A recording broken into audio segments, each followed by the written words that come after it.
जब मेरी शादी हुई थी तो मेरी उम्र महज 22 साल थी। पतिदेव की उम्र 33 साल थी। शादी के शुरुआती दिन में हमारे बीच सब अच्छा था। दिन में कितना भी झगड़ा हो, लेकिन रात में पति को करीब आता देख हम दोनों भूल कर एक हो जाते। पहले तो मैंने घर वालों को मना किया क्योंकि पति को उम्र ज़्यादा थी, पर घर वाले नहीं माने। समय के साथ रिश्ता में खटास आती है, जो मेरे साथ भी होने लगा। अब क्योंकि मैं सिर्फ 22 की थी, तो खाली होने के बाद मैं अपनी सहेलियों से बात करती और ज़ोर ज़ोर से हंसती थी। ये बात मेरी सास को बिल्कुल पसंद नहीं थी। उन्होंने बोला, बेटा नई नई शादी हुई है, घर में ससुर हैं, जेठ हैं, इनका लिहाज किया करो। लेकिन मैं आदत से मजबूर थी। समय के साथ साथ मेरी सास मुझसे नफरत करने लगी और मुझे भी इसकी कोई परवाह नहीं थी। शादी के 1 साल बाद मेरे पति को काम से विदेश जाना हुआ, जिसके लिए मैंने भी बोला तो उन्होंने बोला कि मात्र भी 2 महीने के लिए जाना है, कंपनी सिर्फ मेरा पैसा देगी। लेकिन मुझे तो बस जाना था। इसी बात को लेके हम दोनों में अनबन हो गई और मैं अपने मायके आ गई। फिर रोज़ हमारी लड़ाई इसी बात पर होती कि मुझे भी साथ जाना है, और वो बोलते घर में माँ पापा अकेले हैं, भैया भी तबीयत खराब है, तुम रहो घर पर। मैंने भी जवाब में बोला कि परिवार से शादी नहीं हुई है, तुमसे हुई है। काफ़ी बहस के बाद मेरे पति ने बोला, जाओ करो अपने मन का, बनवा लो पासपोर्ट।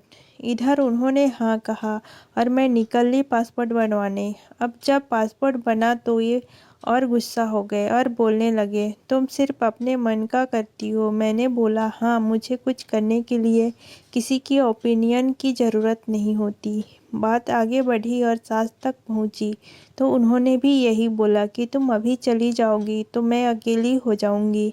सिर्फ 2 महीने की बात है, उसके बाद मैं इस शर्त पे रुकती हूँ कि मैं ये 2 महीना अपने मायके रहूँगी। इससे के बाद पति बाहर जाते हैं, 2 महीने बाद वापस आते हैं, लेकिन वो मुझे विदा कराने नहीं आते। हमने जब फ़ोन किया तो उन्होंने उधर से जवाब आता है, शादी की जाती है, एक परिवार आसानी से चले, सहयोग से चले, पर तुम सिर्फ अपने बारे में सोचती हो। अब ये रिश्ता आगे नहीं बढ़ सकता। मैं तुम्हें लेने नहीं आऊँगा। जब ये बात मेरे घर वालों को पता चली तो पापा और माँ कॉल करने लगे। मैं भी अपने सेल्फ रिस्पेक्ट से कभी समझौता नहीं करना चाहती थी, तो मैंने भी मना कर दिया कि अब तब तक नहीं जाऊंगी जब तक तुम मुझे लेने नहीं आते। वो तो नहीं आए और रिश्ता तोड़ने के लिए पेपर भेज दिए। मैंने भी कोई समझौता नहीं किया और तलाक दे दिया। 22 में शादी हुई और 23 में मेरा तलाक हो गया। घर वालों ने मुझे समझाया, लेकिन मुझे मेरी सेल्फ रिस्पेक्ट प्यारी थी।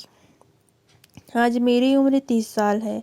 30 साल की उम्र में मैंने फिर से शादी करने का फ़ैसला लिया, लेकिन अब असली समस्या सामने आने लगी। 30 की उम्र में मुझे 45-40 के पुरुष मिलते, या तो इनकी पत्नी मर चुकी थी या फिर कोई तलाकशुदा था। लेकिन अभी तक मेरी दूसरी शादी नहीं हो पाए हैं, क्योंकि मेरे पर एक ठप्पा लगा है दूसरी शादी का। गाँव में लिए गए फैसले अक्सर गलत होते हैं। जब मैं अकेली होती हूँ तो यह सोचती हूँ कि काश बाहर जाने की जिद न की होती, तो ये दिन न देखना पड़ता। लड़के की दूसरी शादी हो गई, एक बेटी भी है, लेकिन मेरी ज़िंदगी कई साल पीछे चली गई और भविष्य भी अंधकार में है। मेरी 5 बहन हैं। उस समय सबने मेरा साथ दिया था तलाक में, लेकिन आज सिर्फ मुंह पर बोले भर का रिश्ता है। कोई भी सपोर्ट नहीं है, ना बहनों से ना माँ बाप से। आजकल को लड़कियां ज़िंदगी अपने शर्त पर जीना चाहती हैं। तलाक लेना या शादी तोड़ना एक बहुत ही आम बात समझती हैं, क्योंकि फिल्मों और सीरियलों में यही दिखाया जाता है कि बिना पुरुष के सपोर्ट के और प्रोटेक्ट के हम लड़कियां कितनी भी काबिल हो जाएं, मन में एक डर हमेशा बना रहता है। लेकिन कोई पुरुष आपके पीछे है तो वो डर मन में नहीं आता। ये बात अधिकतर महिला नहीं तोलेंगी, क्योंकि किस से यह हमको ठेस पहुंचती है। आज की लड़कियां से मैं यही बोलूँगी कि कुछ भी हो जाए, कभी भी छोटी छोटी बातों को आधार बनाकर तलाक जैसा फैसला मत लेना, क्योंकि इसके बाद तुम्हारी ज़िंदगी और भी बदतर हो जाएगी। अगर मेरी बात किसी को बुरी लगे तो क्षमा करना। किसी को ठेस पहुंचाने का कोई इरादा नहीं है। अगर बात अच्छी लगे तो कमेंट में बताना। दोस्तों, अगर कहानी अच्छी लगी तो चैनल को लाइक एवं सब्सक्राइब ज़रूर करें और कमेंट करके बताएं आपको कैसी लगी कहानी। धन्यवाद।